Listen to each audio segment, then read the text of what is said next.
Nobody spoke Chinese at the mansion. The millionaire woman was fuming, until the maid's daughter whispered. Story. The glass of champagne trembled in Victoria Harrington's hand. Not because she was nervous, Victoria never got nervous, but because something was happening that she couldn't control. The chandeliers above sparkled like stars, the music from the violins floated gracefully, and her guests whispered in admiration of her success. It was supposed to be her night, a celebration of her empire, her power, her relentless climb from nothing to everything. But in that moment, she felt cornered. Three powerful Chinese businessmen sat silently at the head table, their sharp eyes scanning the room, their voices flowing in a language nobody around her could understand. Every passing second felt like a countdown to disaster. Her assistants fumbled with phones, typing frantically into translation apps that only made the guests frown deeper. One investor leaned to another, whispering, "She's losing them." Another rival smirked from across the room, waiting to see the mighty Victoria fall. For a woman who had fought her way out of poverty, who had raised her empire brick by brick, the humiliation was unbearable. Her jaw tightened, her chest burned, and a terrifying thought clawed at her mind: what if this one night destroys everything? And then, just as she prepared to face the unthinkable, a soft, trembling voice rose from the shadows of the ballroom. I can help." The entire room froze. The voice didn't belong to an executive, a polished assistant, or a guest of honor. It came from a 16-year-old girl in a simple floral dress, standing timidly by the far wall. Her name was Elena, the daughter of Victoria's longtime maid, Rosa. Victoria turned sharply, eyes narrowing. "You?" she asked, almost scoffing. The idea seemed absurd. Elena stepped forward, her hands clutching the fabric of her dress. I can speak Chinese. My grandmother taught me when I was little." The entire ballroom went silent. Gasps rippled across the room. Rosa, who had been serving trays in the corner, froze in shock, her eyes wide. Victoria's pride screamed against the idea. She couldn't risk her empire's future on a maid's daughter. But as she glanced back toward the confused Chinese guests, who were already whispering about leaving, she realized she had no choice. Her voice was sharp, but beneath it was desperation. "Fine. Go." Elena's heart pounded as she walked to the head table, every step echoing like a drumbeat.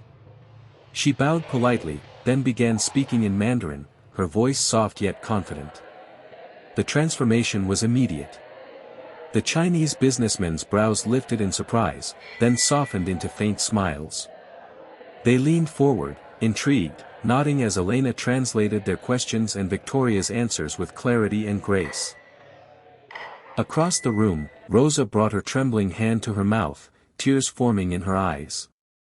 Her daughter, her quiet, gentle daughter, was saving the night. Victoria's chest tightened. She had expected Elena to stumble, to falter under the pressure. Instead, the girl radiated calmness, respect, and wisdom beyond her years. For the first time in a long time, Victoria wasn't the one commanding the room, yet the company's future had never looked brighter.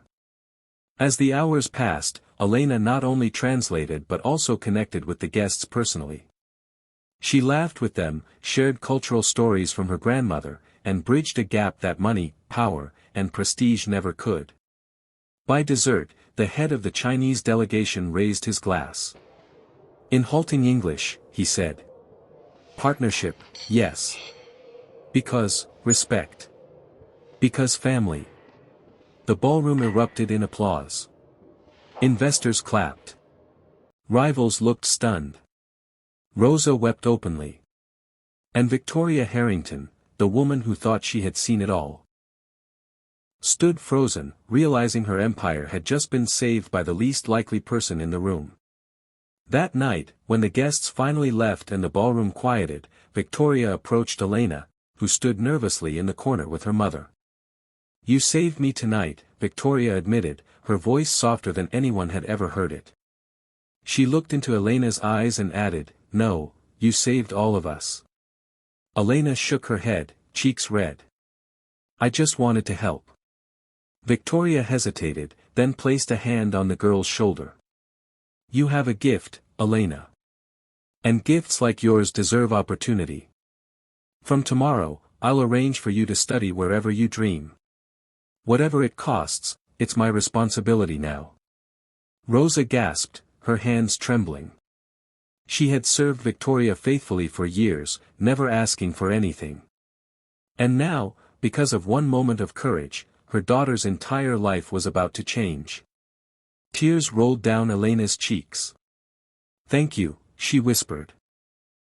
Victoria's lips curved into the faintest smile. No, thank you.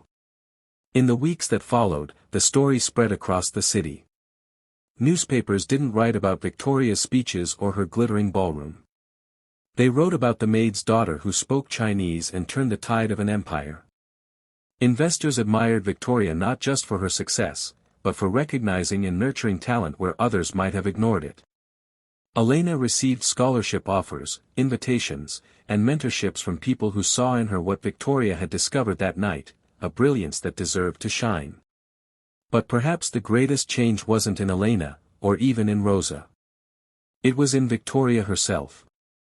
For years, she believed power came from control, wealth, and dominance. But that night, she learned something money could never buy: humility, kindness, and the quiet courage of a girl who refused to stay silent when it mattered most. Sometimes the greatest answers come from the most unexpected voices. Sometimes the bridge between worlds is built not by the powerful, but by the humble. And in a glittering ballroom where pride nearly shattered opportunity, it was kindness, respect, and the quiet strength of a maid's daughter that changed everything.